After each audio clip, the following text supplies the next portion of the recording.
যারা মজুরি শ্রমিক, যারা রিক্সা শ্রমিক, গার্মেন্টসের শ্রমিক, শ্রমজীবী মেহনতি মানুষ, বাস্তবে তাদের কোনো প্রকৃতি মজুরি বৃদ্ধি পায়নি, প্রকৃত মজুরি আরো কম হয়েছে। আগে 10,000 টাকা দিয়ে যেটা কিনতে পারতেন, এখন 15,000 টাকা দিয়েও সেটা কেনা যাচ্ছে না। রিক্সা শ্রমিকদেরকে খুবই দুর্ভাগ্যজনক, এই সমাজে রাষ্ট্র বড় লোকরা শাসক শ্রেণী তাদেরকে মানুষ বলে গণ্য করে না।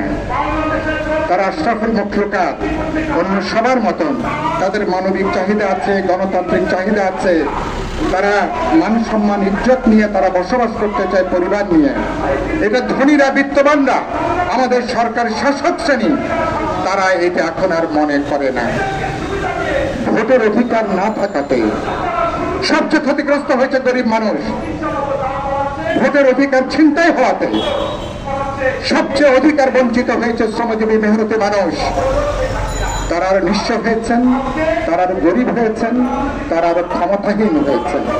আগে তো 5 বছর পর পর গরিবের একটা ভোটের দরকার হতো বাংলাদেশ থেকে ভোট ব্যবস্থা তুলে দেওয়ার জন্য।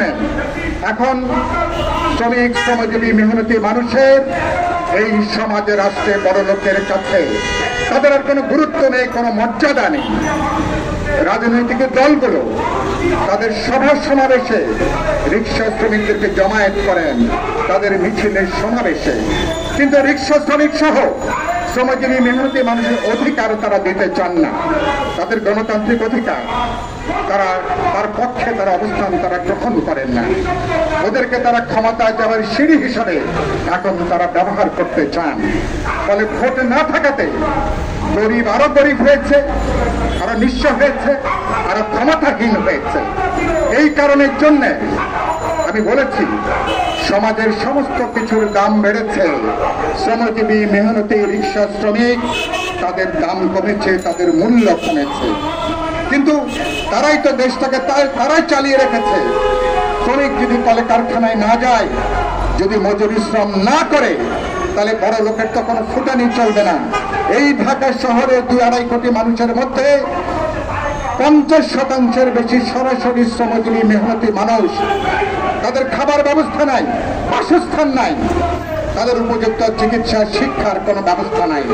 রিক্সা শ্রমিকেরা আরো নিপীড়িত, আরো নির্যাতিত। রিক্সা রাস্তায় বেরোলে পুলিশের নির্যাতন, পুলিশের হয়রানি, এমনকি রিক্সার গ্যারেজগুলো পর্যন্ত তার কোনো নিরাপত্তা নাই।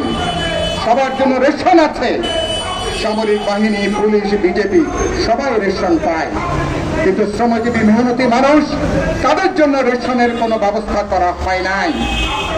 করোনার সময় সবাই আর্থিক সহযোগিতা পেয়েছে, কিন্তু রিক্সা শ্রমিক সহ শ্রমজীবী মেহনতিরা তারা কোনো আর্থিক সহযোগিতা তারা পায় নাই। আমি কি সত্য কথা বলছি? এটা কি সত্য কথা? এটা ঘটনা এরকম চলছে। কারণটা কি? সরকার বলে মানুষ নাকি ভালো আছে। মানুষ কিভাবে ভালো আছে? আপনি খেয়াল করবেন, আজকে শুনলাম কাঁচা মরিচের দাম 240 টাকা। কত পরিবার এই বাজারে কাঁচা মরিচ কিনতে পারে? কত পরিবার এই বাজারে নিত্য প্রয়োজনীয় জিনিস কিনতে পারে? বাজারে গেলে মনে হয় না দেশে কোনো সরকার আছে। বাজারে গেলে মনে হয় দেশে কোনো সরকার আছে। বাজারে গেলে মনে হয় না দেশে কোনো সরকার আছে। কারণটা কি?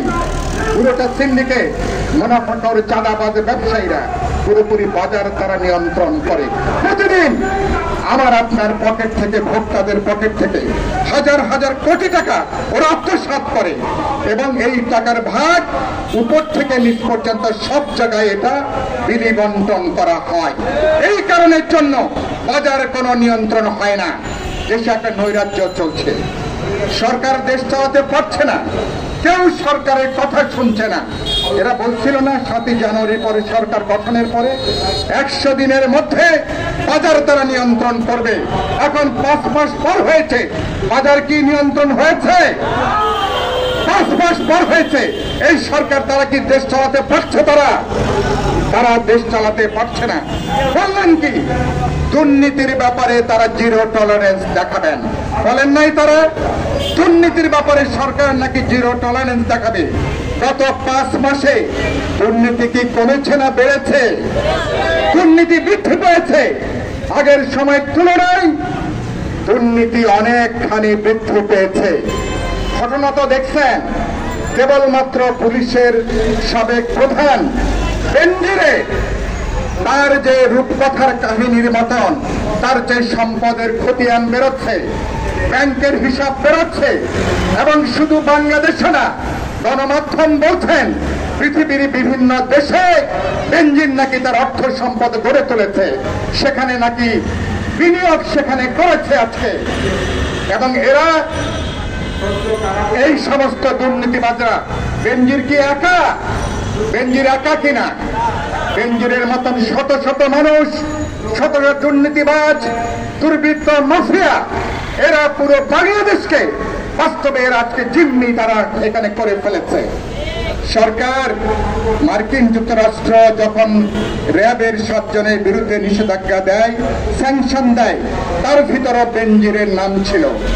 অথচ তারপরও এই নিষেধাজ্ঞা করার পরও সরকারের কি এমন মুসলেখা ছিল বেনজিরের কাছে, কি এমন টাকা ছিল, সেই বেনজিরকে পুলিশ প্রধান তাদেরকে বানাতে হলো।